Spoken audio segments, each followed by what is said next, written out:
한때 이런 유머가 유행한 적이 있습니다. 한 남편이 아내를 심하게 의심하는 의처증 증세를 가지고 있었습니다. 그는 집에 들어오기만 하면 아내를 의심한 나머지 혹시 다른 남자가 다녀간 흔적이 있는지 온 집안을 샅샅이 뒤지곤 했습니다.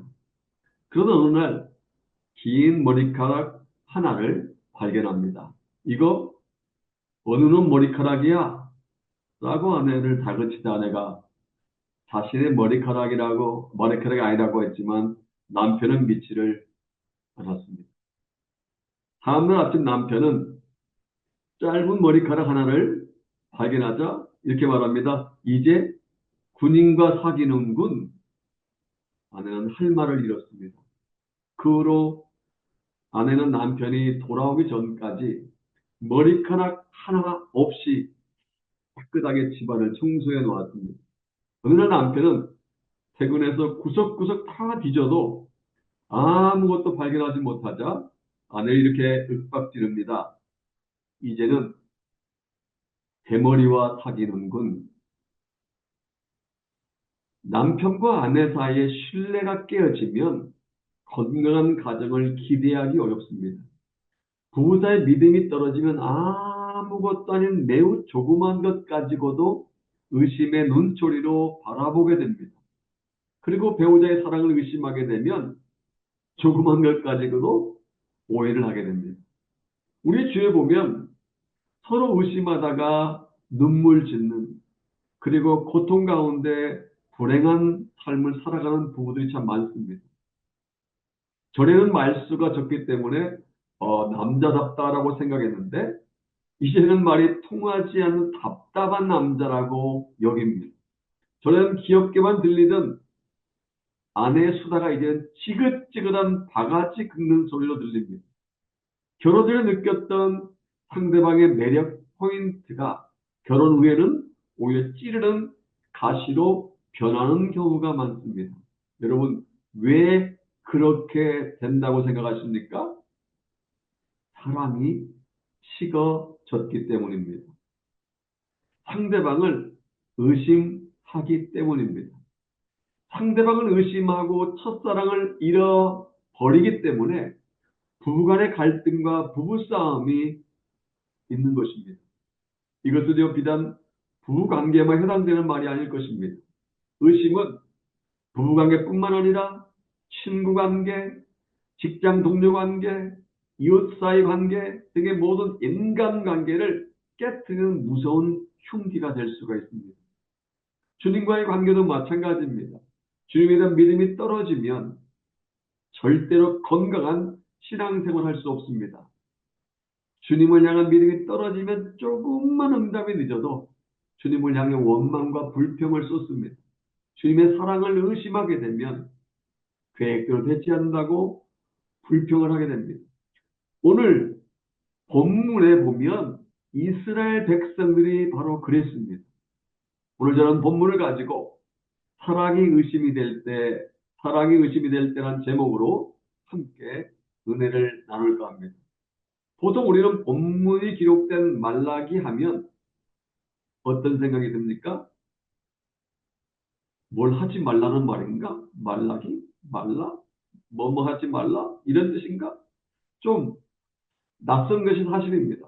그리고 말라기 하면 그거 11조 이야기 나오는 마지막 구약 성경 아니야?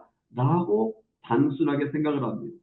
그런데요, 말라기를 보면 오늘을 살아가는 저와 여러분들에게 매우 중요한 교훈이 담겨 있다는 사실입니다.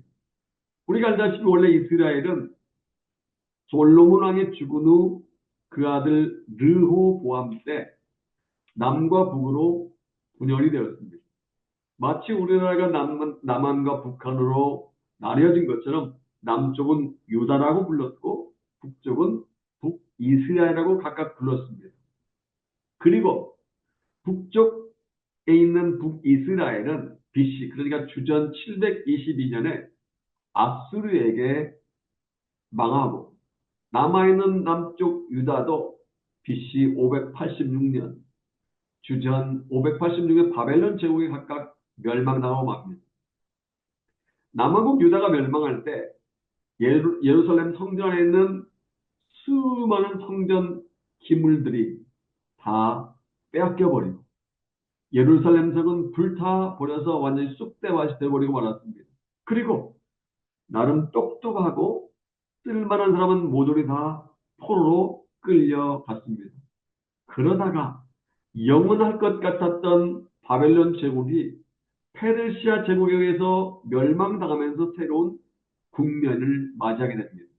페르시아 제국의 초대 왕인 고레스의 도움으로 포로로 끌려갔던 이스라엘 사람들이 70년 만에 꿈에 그리던 고국으로 돌아옵니다. 물론 100%다 돌아온 것은 아닙니다. 그리고 두 차례 더, 그러니까 총 세 차례에 걸쳐서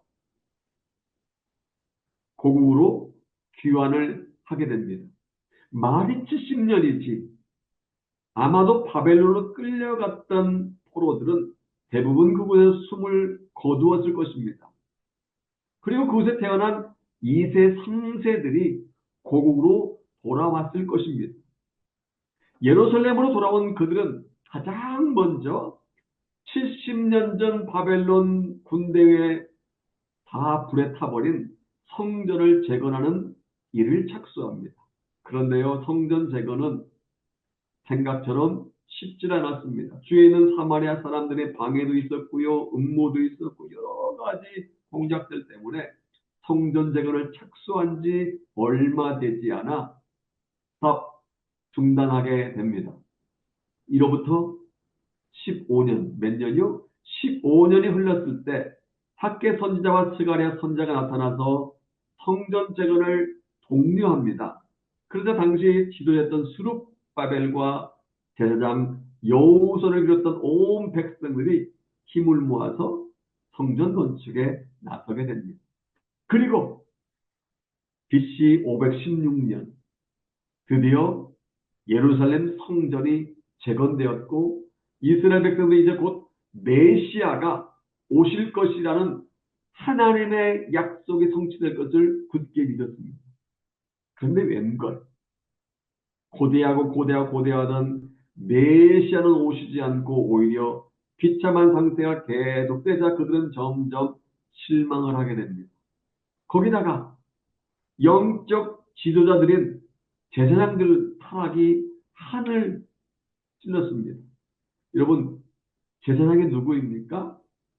그들은요, 백성들을 대신해서 하나님 앞에 나아가 대신 제사를 드리는 사람들입니다.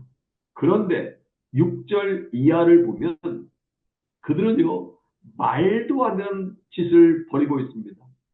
아마 지난주 이 공동체 성경 읽기를 통해 말라기를 통독하신 분은 아시겠지만 제사장이었음에도 불구하고 그들은 하나님의 이름을 어떻게 했다? 멸시해버렸습니다. 희생제사를 드린다고 하면서 더러운 떡을 가져오고 눈이 멀고 병든 짐승을 가져왔습니다. 누가요? 제사장들이.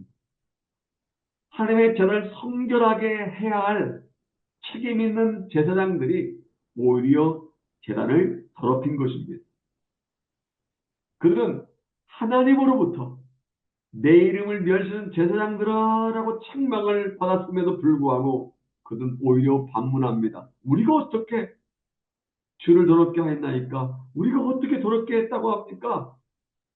이런 모습을 보신 하나님께서 얼마나 화가 나셨는지 10절에 의하면 제사를 드리기에 출입하는 성전 안뜰의 문을 닫아버렸으면 좋겠다고 하실 정도로 당시의 제사장들은 완전히 타락해버렸습니다.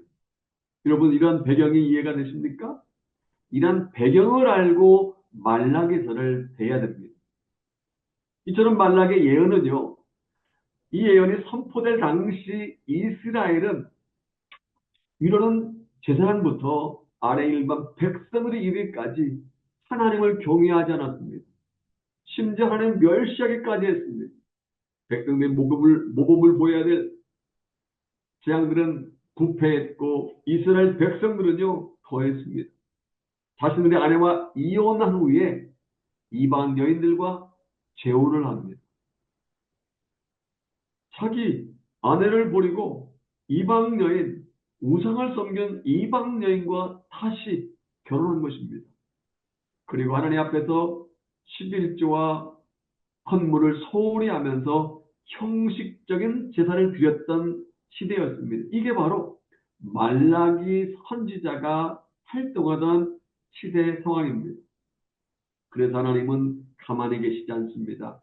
경고하십니다. 하나님은 가만히 계시지 않고 경고하십니다. 1절 같이 읽어볼까요? 같이 읽겠습니다. 시작. 여호와께서 말라기를 통하여 이스라엘에게 말씀하신 경고라. 여기 경고라는 단어를 주의 깊게 눈여겨봐야 됩니다. 경계하고 충고하는 것을 의미합니다. 이 경고라는 말을 운동 경기에 비추어서 설명해 볼 수가 있을 것입니다. 만약 경기 규칙에 따르지 않고 파울하는 선수가 있으면 심판이 어떻게 합니까? 호루라기를 불어서 경기를 멈추게 합니다. 만약 정도 이상의 파울을 범하면 나서 가볍게 주의, 주의를 줍니다. 그러나 주의를 받고도 반복해서 규칙을 위반하거나 위험한 행동을 해서 상대방 선수를 위험에 빠뜨릴 행동을 하면 옐로 카드를 꺼내서 보여줍니다. 이게 경고입니다. 그럼에도 불구하고 또다시 규칙을 위반한 행동을 하면 어떻게 해요? 이제는 마지막으로 레드 카드를 보내줍니다. 그리고 퇴장을 시킵니다. 그러니까 지금 심판이 선수에게 경고를 준다는 것은 다시는 규칙을 위반하지 말라라는 사인입니다. 오늘 본문을 보면 하나님께서는 당신의 말씀을 따르지 않고 타약질을 일삼는 이스라엘 백성들에게 옐로 카드를 꺼내셨습니다. 말씀을 지키지 않는 이스라엘 백성들에게 경고하신 것입니다. 더 이상 반복하지 말라. 더 이상 잘못하면 안 된다. 조심하는 것입니다. 그런데 여러분, 오늘날 우리에게도 하나님께서 경고하신 때가 있습니다. 구약시대는 선지자들이나 예언자를 통해서 경고하실 때가 있지만 오늘날에는 아내를 통해서 나에게 경고하실 때도 있고 남편을 통해서 나에게 경고하실 때도 있습니다. 가족과 친구와 주위 사람을 통해서 경고하실 때가 있고 주일 메시지를 통해서 특히 말씀을 통해서 성경 통독을 통해서 환경을 통해서 우리에게 경고하실 때가 있습니다.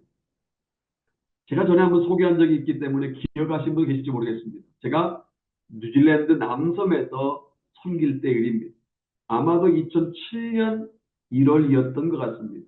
온 가족이 퀸스타운이라는 곳에 가서 3박 4일 동안 휴가를 보냈습니다.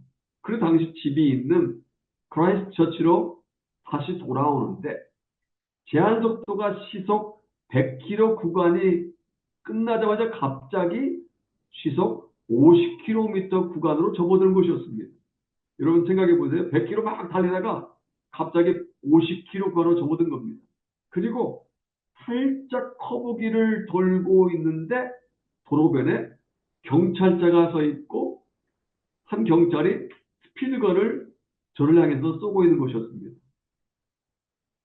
저는 아무 생각 없이 그냥 모른 척하고 경찰차를 지나가는데 경찰차가 빨간색 사이렌을 하면서 윙 하면서 저를 따라오면서 곁길로 차를 대라는 것이었습니다. 그래서 차를 도로변에 세웠더니 경찰차에 내려서 제 차에 가까이 나와 이렇게 말하는 것이었습니다. 당신은 50km 구간에서 지금 65km로 달렸습니다. 그래서 딱지를 끊겠습니다. 하고는 써서 저한테 주는 것이었습니다. 결국 당시에 170불짜리 딱지를 떼게 되었습니다. 경찰로부터 170불짜리 딱지를 받고 다시 출발하는데 갑자기 뒷자리에 앉아있던 당시에 18살짜리 우리 큰아들이 이렇게 말하는 것이었습니다. 목사님이 오버스피드를 하면 안 되시죠.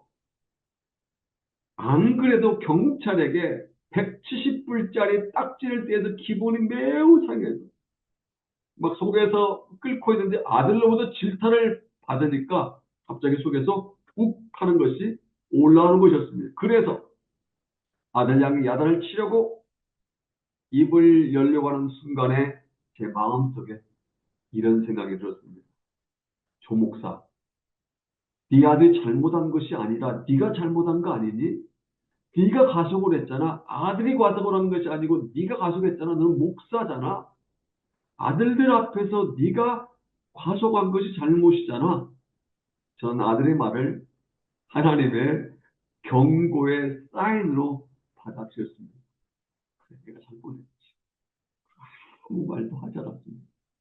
남은 구간을 제한 속도를 지키면서 조심해서 운전하고 집으로 돌아왔습니다. 그리고 어떤 일이 벌어진지 아십니까? 그 이후에 제가 뉴질랜드에서 운전할 때 단 한 번도 딱지를 떼인 적이 없을 정도로 주의해서 운전을 하게 되었습니다. 왜요? 하나님께서 아들을 통해서 경고하셨다고 저는 받아들였기 때문입니다. 이처럼 하나님께서는요, 여러 모양으로 우리에게 경고하실 때가 있습니다. 우리에게 하나님의 경고가 주어질 때 빠른 시간에 그 경고를 받아들이면 우리에게 유익이 됩니다. 그런데 빠른 시간에 그 경고를 받아들이지 않을 때 그에 대한 퍼니시먼트, 벌을 받을 수 있다는 사실입니다. 히브리서 11장 7절에 보면 노아에 대한 이야기 나옵니다. 노아는요, 홍수로 심판하시겠다는 하나님의 경고를 받고 그 경고를 무시하지 않았습니다. 그 경고를 받으러 무려 100년여 동안 하나님의 경고를 기억하며 방주를 지었습니다. 그로 인해 그와 그의 가족은 홍수 심판 속에서 구원을 받습니다. 가정이지만 만약 노아가 하나님의 경고를 받기만 하고 아무런 행동을 취하지 않았다면 그와 그 가족은 어떻게 됐을까요?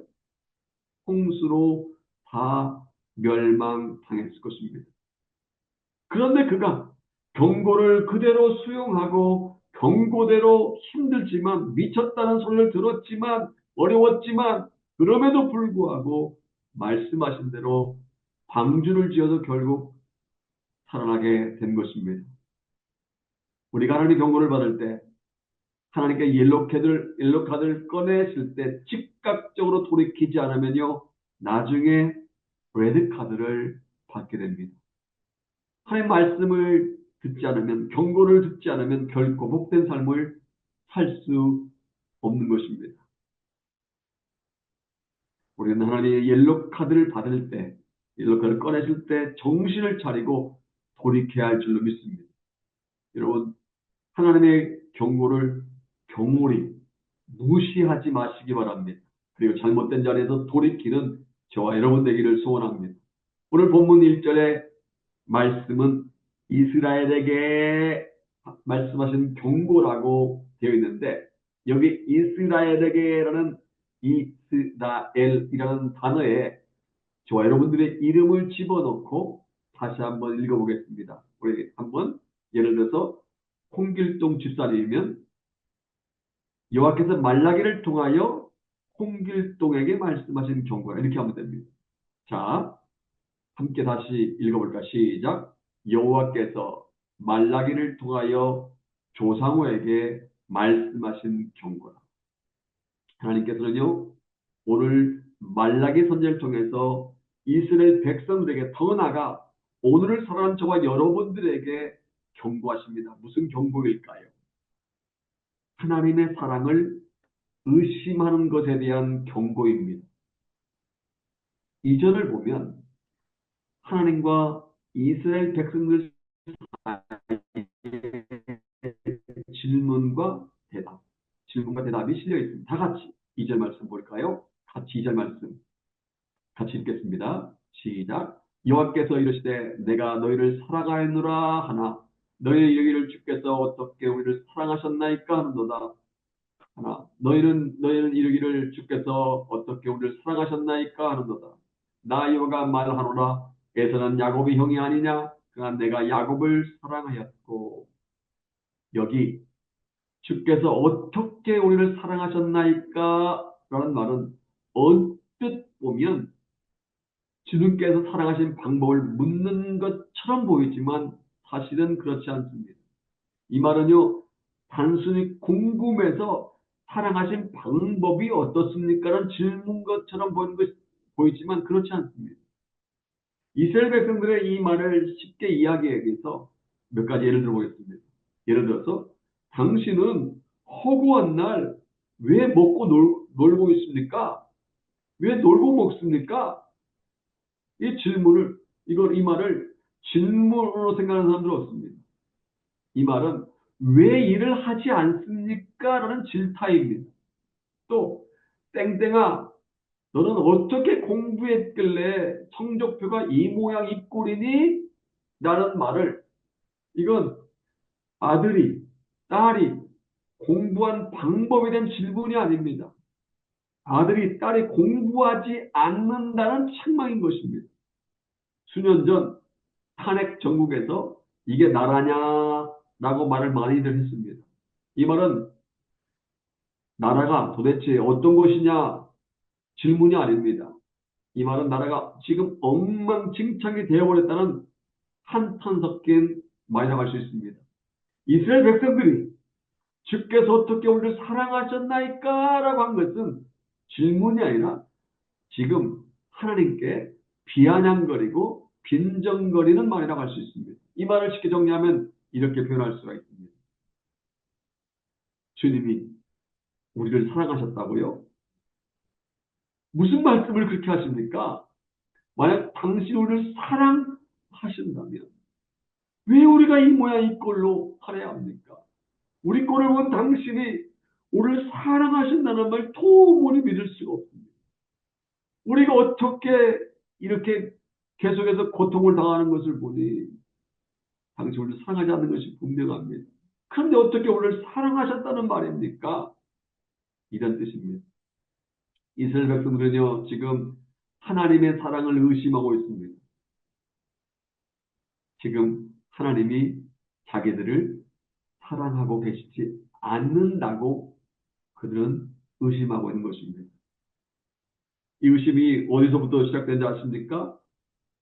상대방을 믿지 못한 불신으로부터 시작됩니다. 하나님을 믿지 못하는 불신 때문에 그들은 지금 의심을 하고 있는 것입니다. 중요한 것은 앞서도 말씀드린 것처럼 의심은요, 관계를 break, 깨트리는 묘한 힘이 있다는 것입니다. 중국 민화에 이러한 이야기가 나옵니다. 옛날 산동네에 사는 어떤 사람이 도끼를 잃어버렸습니다. 그런데 이웃집 사는 아이가 훔쳐갔다고 의심을 하게 됩니다. 그 아이의 걸음걸이나 그 아이의 안색이나 그 아이의 말하는 것이나 그 아이의 행동하는 것을 보니 틀림없이 그 아이가 자기의 도끼를 훔쳐갔다고 생각합니다. 그런데 얼마 후 산으로 나무하러 갔다가 산속에서 자기가 잃어버렸던 그 도끼를 다시 찾게 됩니다. 이 잊고 난 후 그 아이를 다시 보게 되었을 때는 그 아이가 완전히 다르게 보였습니다. 그 행동이나 태도나 얼굴이나 말이나 어디를 보아도 도끼를 훔칠 아이처럼 보이지 않았습니다. 너무나 순진하고 착한 아이처럼 보였습니다. 여러분 무엇이 달라졌습니까? 그 어린아이가 달라졌습니까? No, 아닙니다. 아이가 달라진 것이 아니라 아이를 보는 그 남자의 눈이 달라진 것입니다. 이처럼 의심은요, 관계를 깨뜨려 버립니다. 믿지 못하면 조그마한 것도 그냥 넘기는 법이 없습니다. 시시콜콜 깨묻습니다. 믿지 못하면 남편의 퇴근 시간이 조금만 늦어도 안들어가고 믿지 못하면 아내가 화장을 조금만 짙게 해도 불안해합니다. 믿지 못하면 집에 전화했을 때 아내가 받지 않아도 별별 생각을 다 합니다. 이 여자가 어디 갔지? 혹시 바람난 거 아닌가? 그런데 믿으면 질문이 없습니다.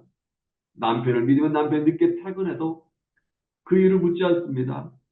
회사 업무가 늦어서 그럴 수도 있겠지. 오다가 뭐 무슨 일이 있었겠지 하고 생각합니다. 아내를 믿으면 아내가 전화를 받지 않아도 질문하지 않습니다. 쓰레기를 버리러 나갔겠지. 운동하러 나갔겠지. 라고 생각합니다. 확실하게 믿으면 어떤 말을 들어도 어떤 상황에 처해도 오해하지 않습니다. 마찬가지 원리입니다. 하나님을 확실하게 믿으면, 제대로 믿으면 어떤 상황에 처해도 하나님의 사랑을 의심하지 않습니다. 그런데 오늘 본문에 등장하는 이스라엘 백성들은 하나님의 사랑을 의심한 것입니다.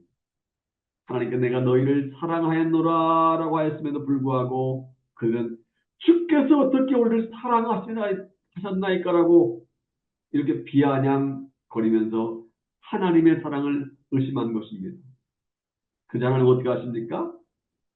사랑이 풍성하신 하나님께서는 이스라엘 백성들을 설득하십니다. 당신의 뜻을 따르도록 하나님께서는요, 저와 여러분들 사랑으로 설득하실 때가 있습니다. 우리가 지난주 살펴본 것처럼 요나는 어떻게 했습니까? 그늘을 제공해 주던 박넝쿨이 바싹 말라버리자 불평하기 시작했습니다. 자기를 죽여달라고 하나님을 향해 협박 아닌 협박까지 했습니다. 하나님께서 네가 이 박넝쿨로 말하며 성내는 것이 옳으냐? 라고 말씀했을 때 요나는 내가 성내어 죽기까지 할지라도 옳습니다라고 또박또박 말대답했지 않습니까? 며칠 전에도 불순종해서 다시스로 간 배를 타고 가다가 바다에 던져져 죽을 뻔한 그를 하나님께 살려주셨고, 니네 백성들이 구원받았다고 불평하다가 하나님께로부터 따끔한 책망을 받았는데 또다시 하나님께 따진 것입니다. 요나의 간이 부어도 정말 많이 부었던 것입니다. 만약 제가 하나님이었다면 저는 요나를 당장 박살내버렸을 것입니다. 그런데 하나님 어떻게 하셨습니까? 그렇게 하지 않으시고 오히려 설득하셨습니다. 요나 네가 박농쿨을 아꼈듯이 나도 그 이상으로 니네 백성에 있는 이 12만 명의 백성들을 아꼈단다. 이게 설득하시는 하나님의 모습인 것입니다. 오늘 본문에서도 하나님께서는 과거에 흘러간 역사를 가지고 이스라엘 백성들을 설득하십니다. 다 같이 2절과 3절 말씀 볼까요? 같이 읽겠습니다. 시작. 여호와께서 이르시되 내가 너희를 사랑하였노라 하나 너희가 너희 이르기를 주께서 어떻게 우리를 사랑하셨나이까 하는도다. 나 여호가 말하노라. 에서는 야곱의 형이 아니냐? 그러나 내가 야곱을 사랑하였고 에서는 미워하였으니 그의 산들을 황폐하게 하였고 그의 사람을 광야의 이리들에게 넘겼느니라. 여기 2절과 3절 말씀을 쉽게 정리하면 이렇게 말할 수가 있습니다. 야곱의 후손인 너희들은 비록 이방 나라의 포로 끌려가 여러 가지 고초와 고난을 겪었지만 지금 너희들 살아있지 않느냐. 그런데 에서의 후손들은 어떻게 되었느냐. 열심히 일을 하고 노력도 많이 했지만 지금 멸망당하여 그들이 살던 땅은 다 황폐하게 되었다. 내가 너희를 사랑하는지 사랑하지 않는지 지나간 역사를 통해 살펴보라. 역사를 조금만 아는 분이라면 이 말씀이 이해가 될 것입니다. 초롱성 같았던 아수르가 BC 612년에 바벨론 제국에 멸망당했습니다. 또 세계제패를 꿈꾸던 바벨론 제국, 느부갓네살이 이끄던 바벨론 제국도 BC 536년에 페르시아 제국에 망했습니다.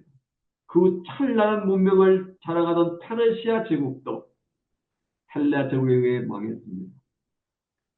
그리고 그 헬라 제국도 BC 146년에 로마 제국에 의해 망했습니다.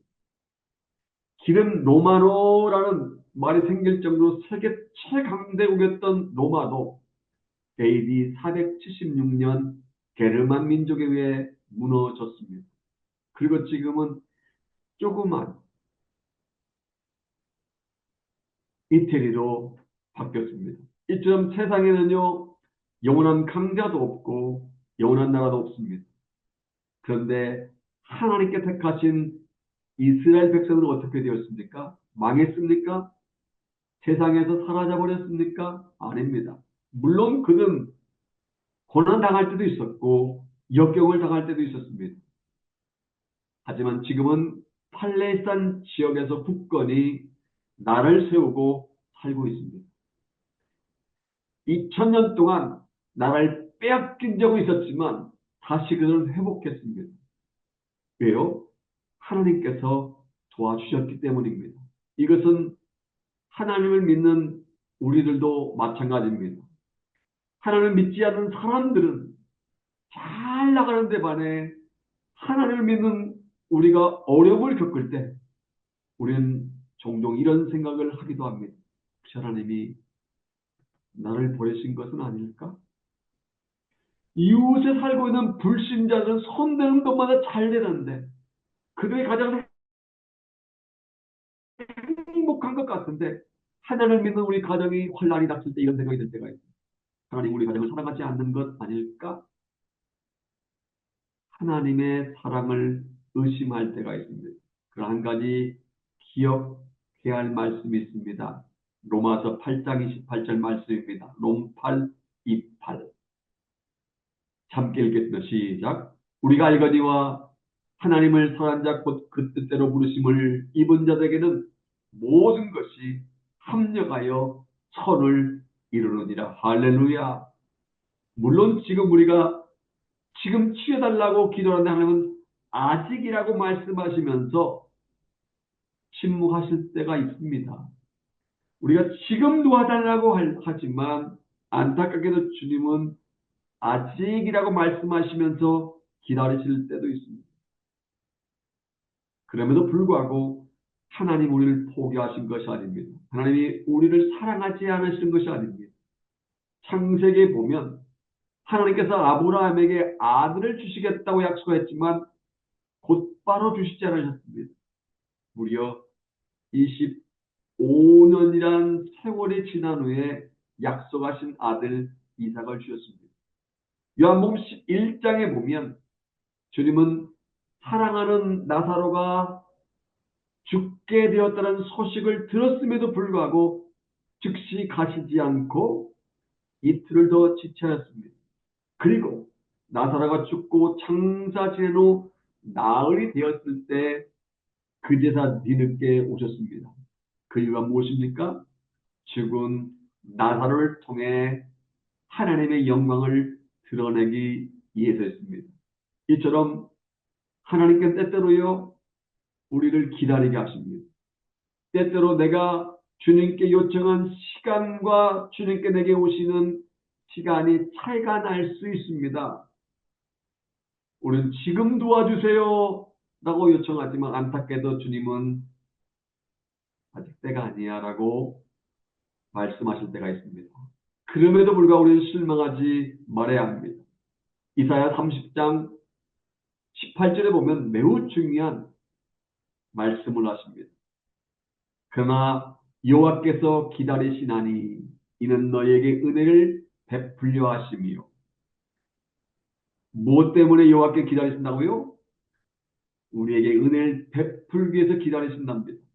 이는 너희를 긍휼히 여기려 하심이라. 대저 여호와는 공의의 하나님이시다. 무릇 그를 기다리는 자는 뭐가 있다? 복이 있도다. 할렐루야. 여러분, 그를 다시 말하면 여호와 하나님을 기다리는 자가 복이 있는 줄로 믿습니다.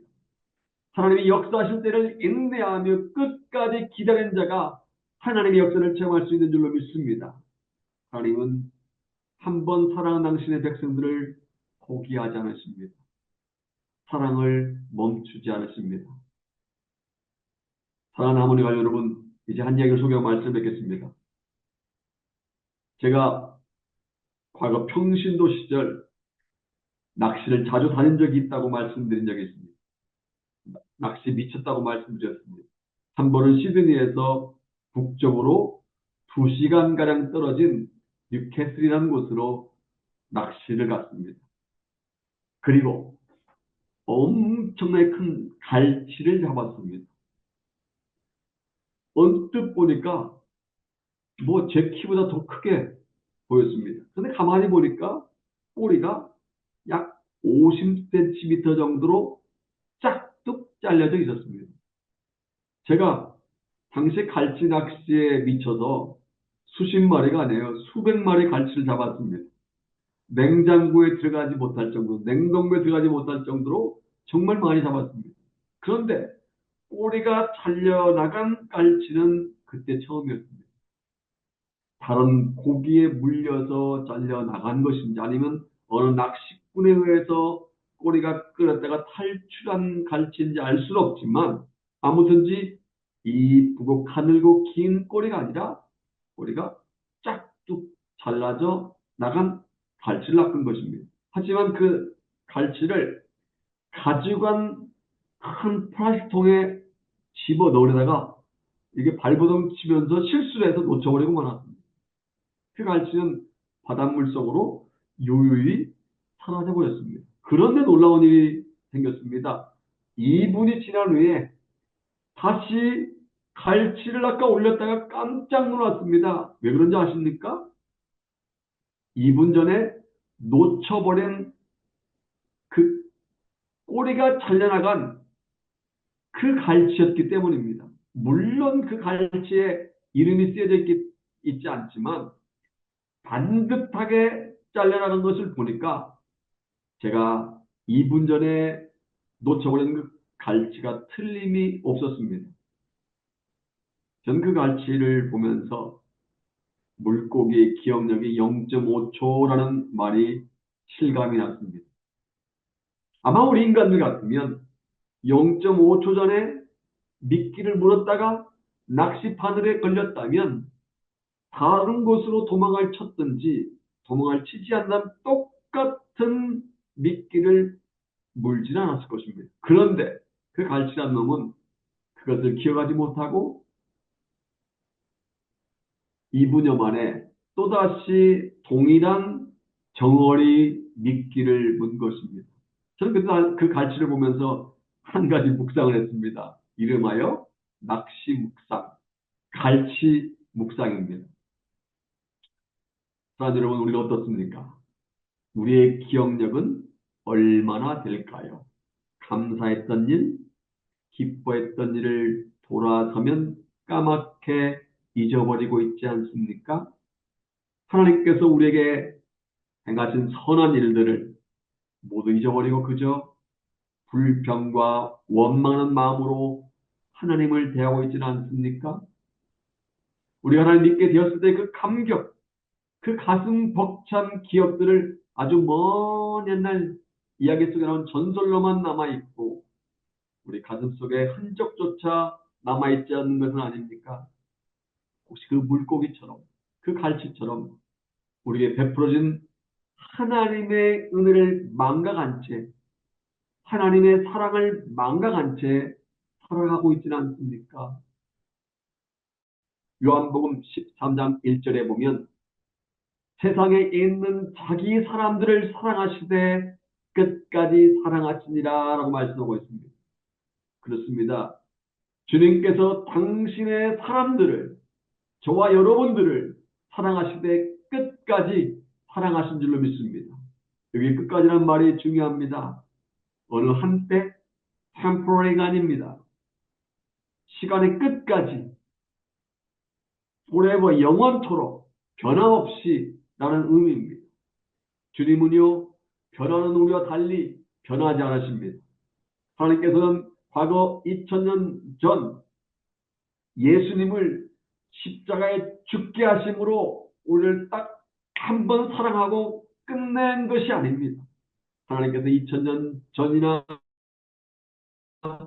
2000년이 지난 지금이나 non-changeable 변하지 않고 계속해서 우리 사랑하고 계십니다. 믿으십니까?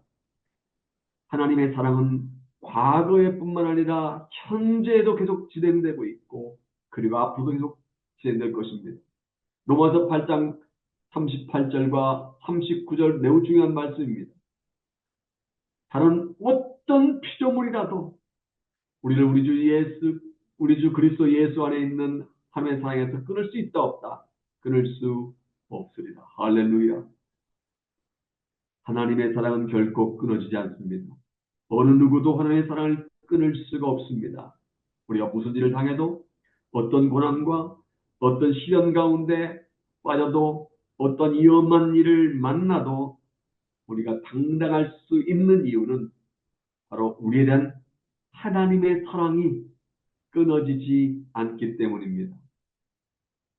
우리 고통을 당할 때, 고난 중에 있을 때 우리를 향한 하나님의 사랑의 끈이 끊어진 것은 아닐까 염려하기도 하지만 하나님의 사랑은 결코 끊어지지도 않고 변질되지 않는 줄로 믿습니다. 하나님은 분명히 약속하셨습니다. 우리가 어떤 상황 속에 있든지 어떤 일을 만나든지 우리에 대한 하나님의 사랑은 절대로 끊어지지 않는 사실을 기억하십시오. 어려움 속에서도 이 확신 가지시기를 바랍니다.